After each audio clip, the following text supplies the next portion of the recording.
Isaías 41, versículo 10. No temas porque yo estoy contigo. No desmayes porque yo soy tu Dios, que te esfuerzo.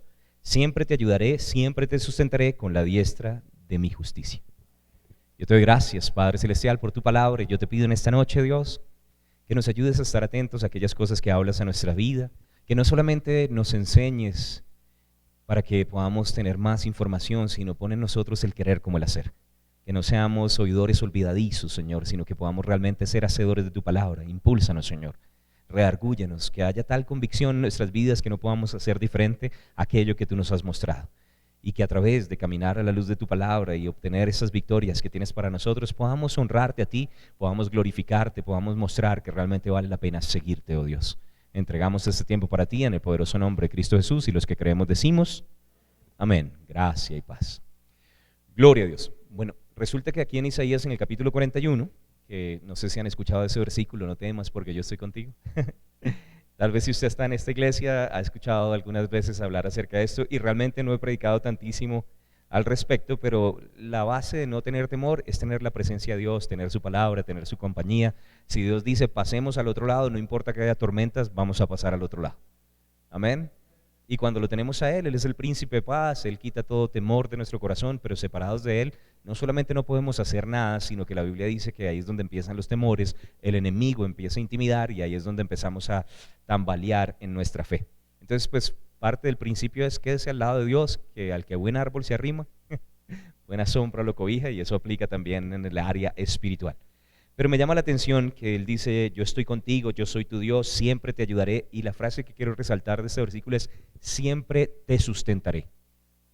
Y realmente estaba meditando acerca de cómo en los tiempos difíciles, así haya crisis, tenemos un Dios que es capaz de sostenernos en medio de la crisis. Amén, gloria a Dios. Tenemos un Dios que no importa que estemos atravesando un desierto, y literalmente la nación de Israel tuvo que atravesar un desierto, Dios estuvo con ellos y los sostuvo. Y cuando estaba hablando de esa palabra sustentar es tomar firmemente, sostener, y me hace pensar acerca de cuando de pronto yo estaba pequeñito, mi papá me cogía la mano y yo trataba de soltarme, y él es grandotote, entonces no me dejaba soltar, ¿cierto? Y cuando pienso en eso, no importa lo débil que yo sea, Dios es fuerte para sostenernos, amén. Gloria a Dios, Él es mucho más fuerte que mi papá en lo natural, y bueno, gloria a Dios por un Dios grande que trae esas bendiciones a nuestra vida. Ahora, por otro lado, habíamos estado leyendo que la Biblia dice que para poder tener ese sustento de parte de Dios debemos aprender a echar nuestra ansiedad en Él, a soltar nuestras cargas en Él. No estamos diseñados para llevar ciertas cargas, y en muchas ocasiones empezamos a echarnos no solamente nuestros problemas, sino los de todo el mundo encima, y a veces estamos reventados y no nos damos cuenta qué es lo que está mal, y lo que está mal es que no fuimos diseñados para eso. Si usted coge un carrito, no sé, un Renault 9 normal, y lo pone para llevar toneladas de peso, de, no sé, baldosas de un lado a otro, probablemente le va a dañar la suspensión. ¿Por qué? Porque el Renault 9 no fue diseñado para llevar carga. De la misma manera, el cristiano no fue diseñado para llevar un montón de carga y un montón de peso, y Dios quiere que nosotros aprendamos a dejarla en Él. Amén. A echar nuestra carga, nuestra ansiedad delante de Él. Y la vez pasada estábamos hablando acerca de cómo realmente nuestra alma, nuestros pensamientos y emociones pueden descansar en Cristo, en la roca, y quiero que me acompañe al Salmo 54, y vamos a leer el versículo 4, que mientras estaba leyendo este verso, pues de hecho el Señor continuó hablando algo allá en mi corazón, y bueno, y finalmente a medida que estaba como escribiendo, me salieron así como 17 páginas que pude reducir como a 8, para que fuera un poco más claro y conciso, pero quiero que me acompañe este versículo, Salmo 54, verso 4, y en el Salmo 54, en el versículo 4 dice, he aquí, Dios es el que me ayuda. ¿Quién es el que me ayuda? Dígalo conmigo, Dios es el que me ayuda. ¿Cuántos creen que Dios es bueno para ayudar? Y es parecido a lo que estamos leyendo antes, ¿no? Siempre te ayudaré, siempre te sustentaré. Entonces Dios ha prometido que nos va a ayudar. Y yo creo que Dios cumple, ¿no? Entonces Dios es el que me ayuda, el Señor está con los que sostienen mi vida, con los que sustentan mi vida. Siempre te ayudaré, siempre te sustentaré. Entonces me pareció que estaba como muy acorde, pero también cuando estaba leyendo esto en otras versiones, por ejemplo en la Biblia de las Américas, decía que Él es el que sostiene mi alma. Y parte de lo que Dios quiere hacer es sostenernos en el hombre interior, sostener nuestras emociones, para que si tenemos calma y paz dentro del corazón, Él pueda también traer victorias en medio del resto de nuestra vida. Amén.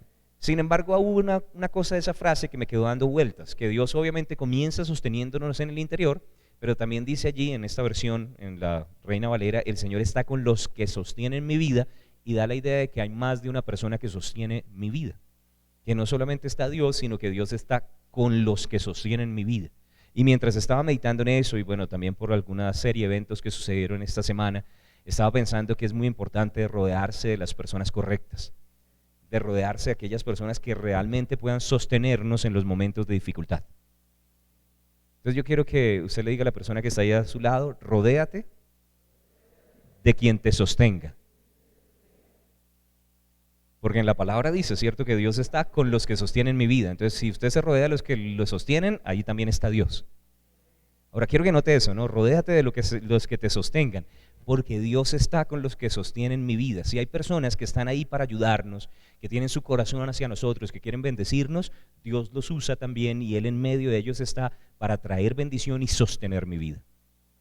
Entonces, ¿será que Dios usa personas para traer bendición a mi vida? Y hemos hablado en bastantes ocasiones que es importante valorar esas personas que están alrededor, ¿no? Yo de hecho le doy gracias a Dios por tener una esposa de fe, una mujer que de pronto cuando yo estoy débil y empiezo a quejarme, ella me jala las orejas y bueno, vamos para adelante, vamos a creerle a Dios, ¿cierto? Este no es el fin del mundo, ¿no? Todavía no ha sonado la trompeta, entonces mientras estemos aquí vamos a seguir haciendo lo que sabemos hacer, creer. Amén. Y es bueno tener a alguien que de pronto lo anime a uno en los momentos de dificultad. Y bueno, yo quiero que me acompañe a Eclesiastés al capítulo 4 y vamos a leer los versos 9 al 12. Tengo muchos versículos, entonces quiero tratar de ver algunos rápidamente. Eclesiastés capítulo 4, versículos 9 al 12.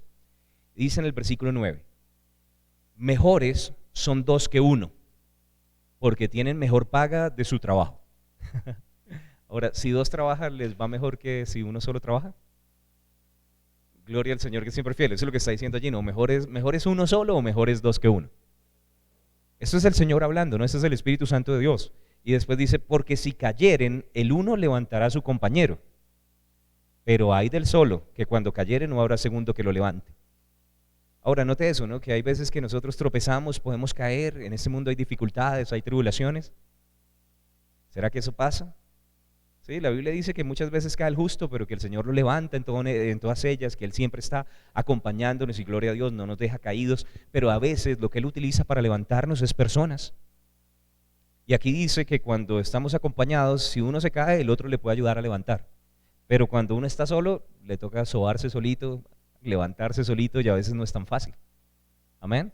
Entonces yo creo que Dios tiene en mente, en su corazón, Él quiere que nosotros estemos acompañados. Él fue el que dijo, no es bueno que el hombre esté solo, y si usted tiene el deseo de pronto conseguir una persona, que sea la persona que Dios tiene para usted. Amén, que dejar descansar, dormir en sus emociones, y que sea Dios mostrándole quién es la persona correcta. Y la Biblia dice que si estamos acompañados vamos a tener mejor paga, va a ser más fácil salir adelante, y al mismo tiempo vamos a tener quien nos levante, ¿cierto? Note el versículo 11, dice, también si dos durmieren juntos, se calentarán mutuamente. ¿Más cómo se calentará uno solo? Las esposas dicen amén. Yo a veces siento así como los pies fríos de consigo. Santo Dios. Gloria al Señor que siempre es fiel. Pero bueno, es una ventaja, ¿no? Cuando uno está acompañado se puede arrunchar y es rico, es una bendición. Y dice, y si alguno prevaleciere contra uno, dos le resistirán. Y cordón de tres dobleces no se rompe pronto. Tal vez usted ha escuchado en los matrimonios que ese tercer doblez, esa tercera cuerda en ese cordón es Cristo Jesús, ¿no? Entonces pues obviamente habla acerca de que no solamente nos tenemos los unos a los otros, sino que tenemos al Señor con nosotros. Pero que yo veo en la palabra, que la Biblia de hecho me dice que la unidad es algo bueno, que de hecho deberíamos entender y valorar esos contactos divinos, esas coyunturas que Dios ha puesto dentro del cuerpo. ¿Cuántos saben que Dios le dio una revelación al apóstol Pablo? Que nosotros somos un cuerpo, y él habló en 1 Corintios 12 de la importancia del cuerpo. No somos iguales, ¿cierto? Hay veces que la mano derecha hace las cosas diferentes o al revés de la mano izquierda, pero eso no quiere decir que no las necesitemos. Es como, ya tengo una mano repetida, mejor la voy a cortar. No, la necesitamos ambas, ¿cierto? Y es una bendición, y nos necesitamos los unos a los otros. Y el apóstol Pablo tuvo esta revelación, no solamente que Cristo vino a ser morada en nosotros, sino que nosotros ahora hacemos parte del cuerpo de Cristo, y eso quiere decir que somos un miembro en particular dentro del cuerpo y que vamos a necesitar a otras personas alrededor. Nadie puede cumplir el plan de Dios solito.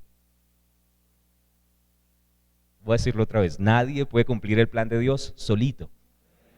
Hasta Jesús tenía a los apóstoles.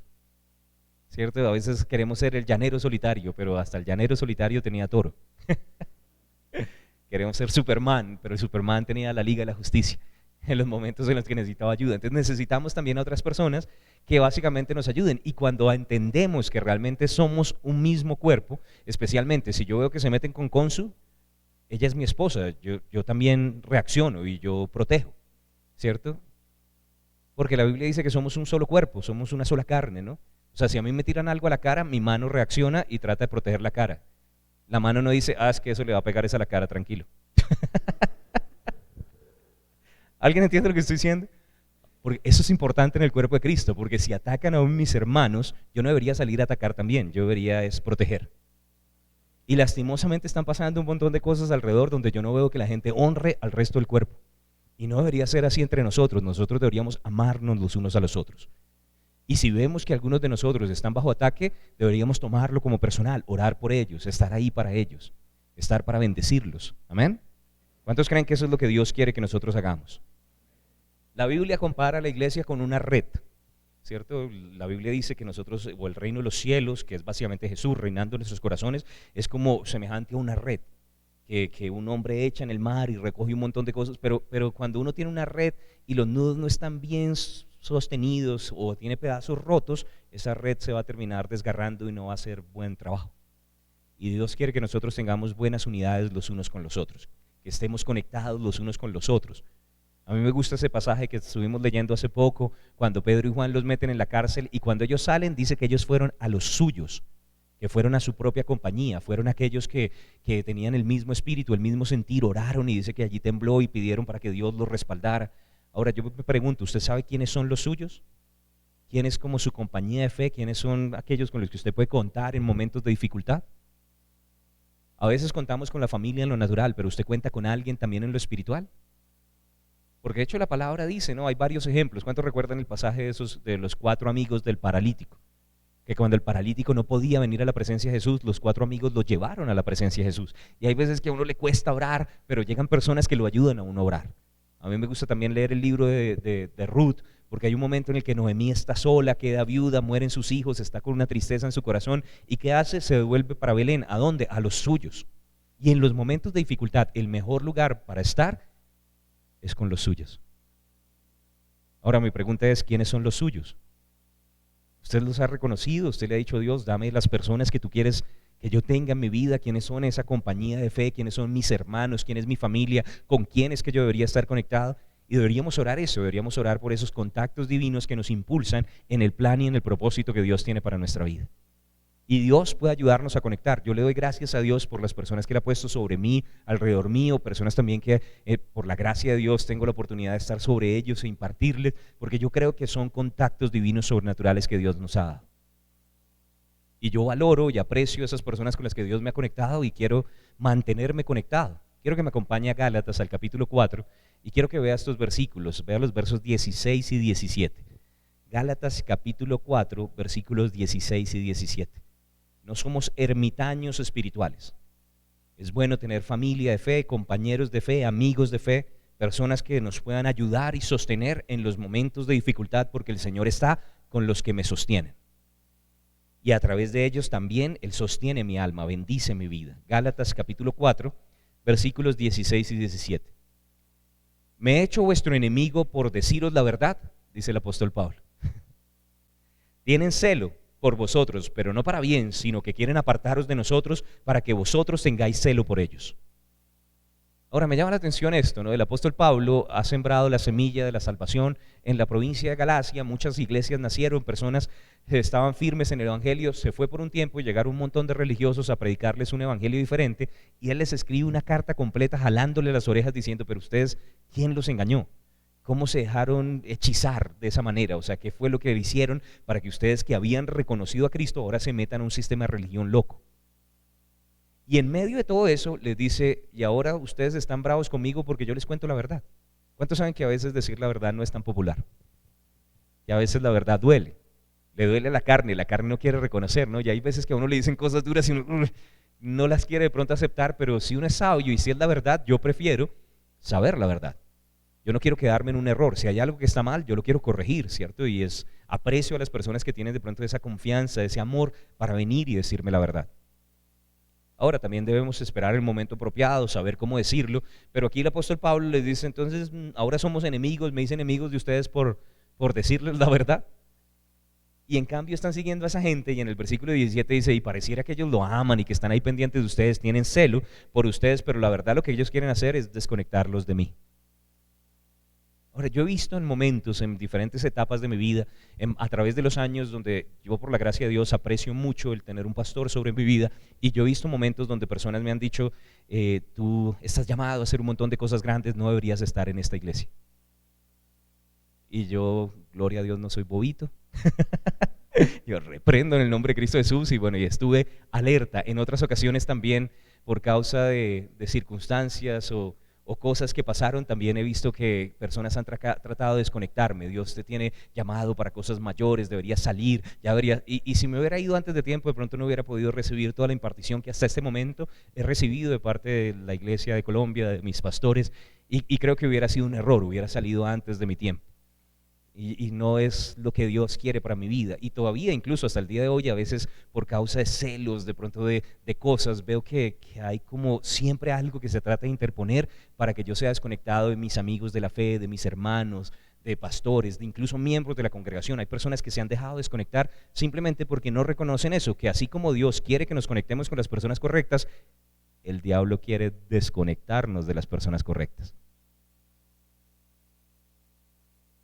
Él quiere que nosotros no estemos en el lugar donde vamos a dar fruto y necesitamos entonces ser sabios y no permitir esto. Y Él les dice, esta gente no está interesada en ustedes, lo único que quieren es tener seguidores, ¿cierto? Y separarlos de mí. Entonces no sea bobo, no se deje desconectar de las personas que Dios puso en su vida, independientemente de las circunstancias, independientemente de las cosas que estén pasando, porque a veces es que mire lo que dijeron, hicieron algo horrible. ¿Sí? ¿Usted no ha cometido alguna vez un error? Y yo sé que de pronto las personas con las que Dios me conectó no son perfectas porque tienen el mismísimo problema que tengo yo, una carne. Pero no por eso me voy a dejar desconectar, no por eso voy a dejar de valorar esos contactos divinos. La Biblia dice que es bueno y delicioso cuando andamos los hermanos juntos, es como el buen rocío, allí lleva el Señor la unción, la bendición, ¿cierto? Y valoramos cuando tenemos esa unidad, pero también el diablo es un diablo de división y quiere desconectarnos. Y cuando estamos conectados con las personas correctas, cosas se activan. Hay cosas de mi vida de oración que crecieron gracias por estar conectado con personas correctas. Quiero que vea conmigo en 1 Samuel capítulo 10, el verso 10. Después de que Samuel habla con Saúl, Saúl estaba buscando unos burros, unas asnas de su papá y finalmente aparecieron, pero después de que aparecieron, él le dice, ve por tal lugar y te vas a encontrar con tales personas y cuando hagas esto, el Espíritu va a venir sobre ti. Y finalmente Saúl, que iba a ser rey, en ese momento todavía no lo era, se va caminando y se encuentra con una compañía de profetas. Y yo quiero que vea esto, 1 Samuel capítulo 10, versículo 10. Y cuando llegaron allá al collado, he aquí la compañía de los profetas que venía a encontrarse con él, y el Espíritu de Dios vino sobre él con poder y profetizó entre ellos. Cuando usted lee los versículos anteriores, dice que ellos tenían salterios, arpas, que venían cantando, que venían alabando a Dios. Y llega un chino, Saúl, que de pronto no tenía ni arte ni parte con la obra del Espíritu Santo, el Espíritu de Dios. De pronto se encuentra con un montón de profetas que están adorando a Dios y el Espíritu Santo se posa sobre él y termina profetizando. ¿Cómo aprende uno las cosas del Espíritu de Dios? Estando en el lugar correcto, con la gente correcta, y de pronto uno se da cuenta como, hay cosas que de pronto no sabía en oración, hay cosas que no sabía acerca del Espíritu de Dios, y a medida que uno empieza a seguir a otras personas y a conectarse y a estar en el lugar correcto, eso empieza a traer bendición a la vida de uno va creciendo y se va ensanchando su vida de oración y el resto de cosas que Dios quiere hacer en medio nuestro. Por ahí le escuché a alguien decir, si usted quiere ir rápido, camine solo, pero si usted quiere ir lejos, vaya acompañado. Y a veces cuando estamos acompañados es más fácil, nos sostenemos, nos cuidamos los unos a los otros y también empezamos a aprender y a contagiarnos de lo que ellos tienen. El que anda con sabios, dice la palabra, sabio será, pero también dice el que anda con necios será quebrantado. No existe tal cosa como, no, todos mis amigos son unos vagos, pero yo no. Y también, de hecho, cuando usted anda con gente pila, con gente que está haciendo las cosas bien, con gente que está prosperando, probablemente se le va a empezar a pegar de eso y eso va a empezar a bendecir su vida. Entonces tenga cuidado. ¿Será que la Biblia habla bastante acerca de esto? Que es importante el entorno que hay a nuestro alrededor. la gente de la que nos rodeamos? Yo creo que esto es muy importante. Alguna vez estaba mencionando que hay un señor, David McClellan, que es un psicólogo de Harvard, que él dijo que el 95% de del éxito o el fracaso de la vida de una persona depende del entorno que le rodea.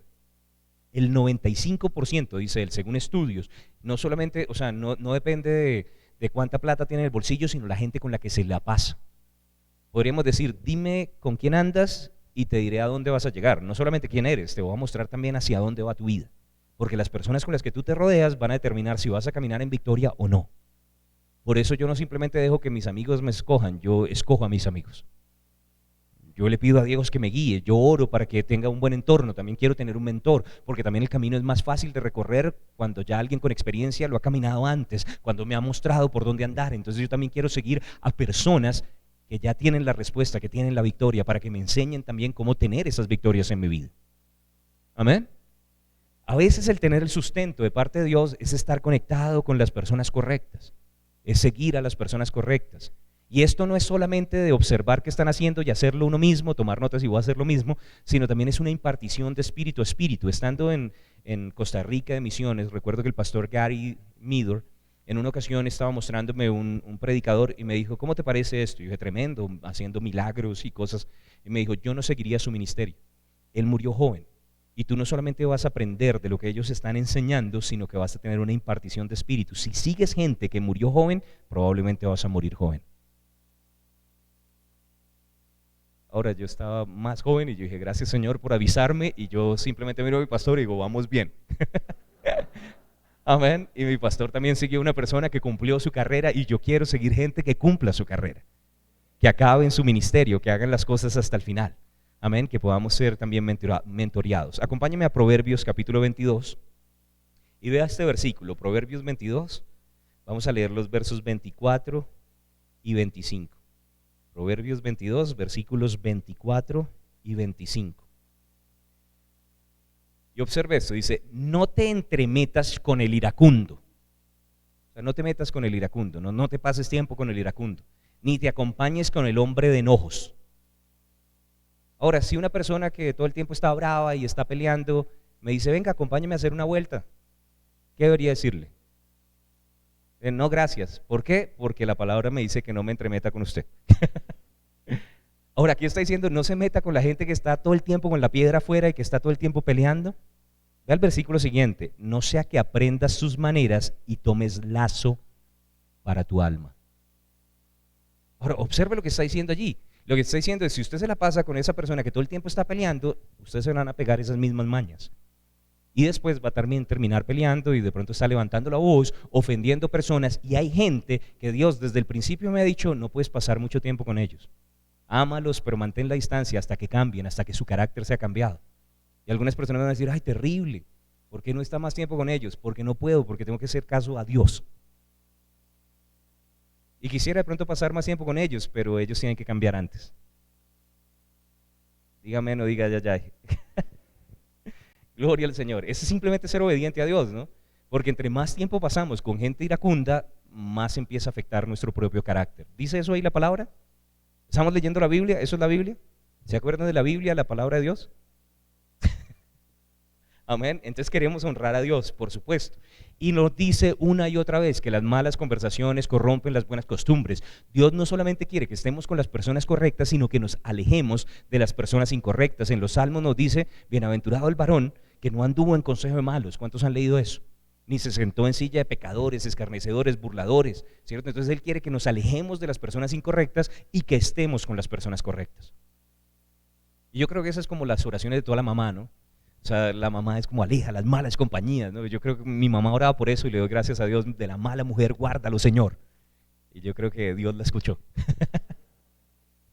Pero al mismo tiempo, ya en este momento de nuestras vidas deberíamos ser sabios y escoger específicamente con quién deberíamos andar. A Dios le gusta la unidad, pero la unidad de los buenos, no que estemos unidos con los malos. Cuando los malos trataron de unirse allá en la Torre de Babel, los dividió.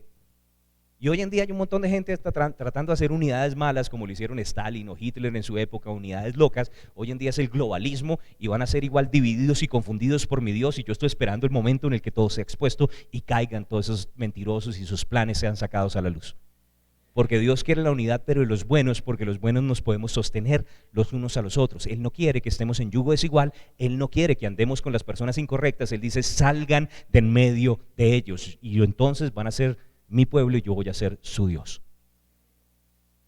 ¿Alguien ha leído versículos así en la palabra? Ahora quiero que me acompañe a Marcos al capítulo 8 y vamos a leer los versos 22 y 26. Marcos capítulo 8, y quiero que observe los versículos 22 al 26. Y dice, vino luego a Betsaida y le trajeron un ciego y le rogaron que le tocase. Entonces, tomando la mano del ciego, le sacó fuera de la aldea. Note eso, le sacó fuera de la aldea. Y escupiendo en sus ojos, Jesús le escupió en los ojos al ciego. De hecho, no le está escupiendo al ciego, le está escupiendo al diablo y a esa enfermedad del diablo, ¿cierto? Y escupiendo en sus ojos, le puso las manos encima y le preguntó si veía algo. Él mirando dijo, veo los hombres como árboles, pero los veo que andan. Luego le puso otra vez las manos sobre los ojos y le hizo que mirase, y fue restablecido y vio de lejos y claramente a todos. Y lo envió a su casa diciendo, no entres en la aldea ni lo digas a nadie en la aldea. Ahora me llama la atención y me gustaría de pronto compartir todo lo que hay en esta historia, pero Jesús empieza a trabajar con este cieguito y lo primero que hace, cuando yo veo ahí en el versículo 23, es que lo toma de la mano y lo sacó de la aldea para poder hacer un milagro. Antes de sanarlo, lo sacó del lugar donde él estaba. Yo me he dado cuenta que algunas personas no reciben el milagro y no reciben la salud, la bendición, porque están en el lugar equivocado, porque están rodeadas del ambiente equivocado, personas que no les están ayudando. Jesús una y otra vez generaba ambientes de fe. Tal vez usted recuerda cuando él llega a la casa de la hija de Jairo. Bueno, la casa de Jairo. Y en la casa de Jairo su hija estaba allí ya muerta, le habían dado la noticia que estaba muerta y todos dijeron, no, pues ya no molesta al maestro, que la niña ya se ha muerto. Y Jesús dijo, no, la niña no está muerta sino duerme. Y sacó a todo el mundo y solamente dejó a Pedro, Jacobo y Juan. ¿Por qué hizo esto? Porque él estaba creando un ambiente de fe para que el milagro se manifestara. Entonces es importante las personas con las que nos rodeamos, es importante la gente con la que estamos. Y aquí en este momento, si este milagro se iba a dar, tenía que ser sacado de la aldea. Hay personas de pronto que están limitando su bendición por causa de que hay gente incorrecta orando por ellos. Están asustados y por causa del susto, entonces lo único que hacen es llorar. Y yo no sé por qué no vemos ninguna mejoría. Pues porque la fe tiene gozo y paz, no está todo el tiempo triste y deprimida y asustada. Y quiero que observe que más adelante, en el versículo 26, le dice, y lo envió a su casa diciendo, no entres en la aldea y no lo digas a nadie en la aldea. O sea que había un problema con la aldea. Cuando usted lea en el versículo 22, dice que ese lugar era Betsaida, y Jesús dice, ay de ti, Corazín y Betsaida, si los milagros que se hicieron en ti se hubieran hecho en Sodoma y Gomorra, se hubieran arrepentido, pero ustedes sí, que tercos. Betsaida era una ciudad de incredulidad, era un lugar de incredulidad, y si Jesús quería sanar a esta persona, tenía que sacarlo, y si esta persona quería quedarse sana, no podía volver atrás. O sea, le tocaba cortar con todos sus amigos. A veces mantenerse sano y lleno de vida es cortar con la gente de atrás. Queremos que Dios nos sostenga, pero no queremos cortar con cosas del pasado. No queremos dejar a ciertas personas que nos están siendo una carga y siendo un lastre. Usted quiere ser bendecido y encontrar el plan de Dios, corte con eso, eche tijera. Dígame, no diga ya. Gloria al Señor. Ahora, todo esto que estoy compartiendo es porque la Biblia dice que la fe es contagiosa y el temor también es contagioso. Cuando Pablo habla a Timoteo, le dice, yo sé que tú tienes una fe no fingida, la misma que tenía tu abuela y que tenía tu mamá, y yo sé que tú también la tienes. O sea, básicamente le estaba diciendo, tú creciste en una casa llena de fe y eso se te pegó. ¿Será que eso se pega? Y es chévere cuando uno está con personas de fe, con gente de fe, en una iglesia de fe, porque eso se le pega y uno sale como no importa lo que pase alrededor, vamos a vencer a través de todo esto. Dios me sostiene y tengo además amigos de fe que me van a ayudar a orar para que pasemos al otro lado. Pero cuando usted está con todo el mundo preocupado y asustado, eso también empieza como a pegársele. ¿Cuántos recuerdan que cuando estábamos leyendo la vez pasada y lo habíamos mencionado en algunas ocasiones, que en Números en el capítulo 13 los 12 espías, 10 trajeron un mal reporte y en el capítulo 14 todos estaban llorando? El 95% de las personas prefirieron escuchar el mal reporte, y a mí me parece que esto es terrible. Quisiéramos decir que el camino es ancho y que van a haber muchos que van a creer, pero la verdad es que la Biblia dice que el camino es angosto y que no todo el mundo va a creer como usted. Y cuando Josué y Caleb trataron de hablarle a la multitud diciéndole, no, más podremos nosotros que ellos, nos los comeremos como pan, se pusieron bravos y querían matarlos. A veces su fe Es una amenaza para ellos. O sea, Josué y Caleb se enojaron por causa de la incredulidad de ellos, como ¿en serio? ¿En serio ustedes vieron al Dios poderoso que hizo montones de obras en medio nuestro y están dudando por ello? Y quiero que terminemos leyendo allá en Hebreos. Vamos a leer Hebreos 3 y Hebreos 4, un par de versículos. Hebreos 3, versos 15 al 19, porque realmente toda esta prédica era porque estaba meditando en este pasaje. Hebreos capítulo 3, versículos 15 al 19. En Hebreos 3 dice que ojalá que no haya ningún corazón malo de incredulidad. Entonces para Dios un corazón incrédulo es un corazón malo. Yo no quiero tener un corazón malo, yo quiero tener un buen corazón. Bueno, pero eso no aparece en estos versos, es ahí como en el verso 12, pero quiero que vea el versículo 15. Entre tanto que se dice, si oyeres hoy su voz, no endurezcáis vuestros corazones como en la provocación. Ahora, si Dios le muestra algo, no se endurezca. Si Dios le dice, va a ser así, diga, sí Señor, yo lo creo. Porque su palabra es creadora, ¿no? Si Dios dice, sea la luz es. Si Dios dice, allá hay un árbol, si no estaba, aparece. Entonces, si Dios dice, vas a vencer y vas a salir de esta situación, usted diga, no, yo no sé cómo va a salir de esta situación. Porque eso es endurecer su corazón. ¿Quiénes fueron los que habiendo oído le provocaron? ¿No fueron todos los que salieron de Egipto por mano de Moisés? Ahora quiero que observe eso, en el versículo 16 dice, los que salieron de Egipto por mano de Moisés. Hubo un grupo de personas que salió siendo guiados por Moisés o por mano de Moisés, que vio los milagros y los prodigios de Dios. Ahora, ¿cuánto les hubiera gustado estar en el momento en el que Dios partió el Mar Rojo y dejó a todos los enemigos ahí hundidos en el Mar Rojo después de que cruzaron? ¿Cuántos creen que eso es impresionante? O cuando Dios les dio agua que estaba salada, se las convirtió en agua dulce, o cuando les dio agua en la roca, o cuando les dio maná en medio del desierto. Y la Biblia dice que ellos provocaron a Dios, dice, ¿y con quiénes estuvo él disgustado 40 años? ¿No fue con los que pecaron, cuyos cuerpos cayeron en el desierto? O sea, Dios se enojó con un grupo de personas, ¿quiénes? Los que no le creyeron. Y finalmente ellos murieron en el desierto. ¿Y a quienes juró que no entrarían en su reposo, sino aquellos que desobedecieron? Note eso, desobedecieron, y vemos que no pudieron entrar a causa de incredulidad. ¿Por qué no entraron ellos en la tierra prometida? Observe el último versículo, el 19. ¿No pudieron entrar por qué? Porque los gigantes eran difíciles de derrotar. Porque no era la voluntad, no estaba Dios no quería que entraran. ¿Por qué no entraron en la tierra prometida? Hay gente que no está disfrutando la vida que Dios tiene para ellos, no porque Dios no quiera dárselas, es porque ellos no quieren creer. Por incredulidad, porque son desobedientes. Observe el versículo 18, cuando Dios les dijo, vamos a la tierra prometida, yo les voy a decir, marchen, y les dijo a través de Josué y Caleb, vamos que más podremos nosotros que ellos, el Señor va a estar con nosotros. Ellos dijeron, no. O sea que no era simplemente temor, no era solamente incredulidad, es desobediencia y es rebeldía. Dios le dijo, marchen en contra de los gigantes y yo les voy a dar la victoria. No. Ahora eso me parece tremendo. Cuando Dios ve incredulidad, Él ve desobediencia. Él ve personas que no quieren hacerle caso a su palabra y no le gusta, y eso termina haciendo que mueran, que caigan en el desierto. Yo no quiero ser como ese tipo de personas que después de haber visto el poder de Dios empiece a dudar simplemente por escuchar el reporte incorrecto, porque eso fue lo que les pasó a ellos.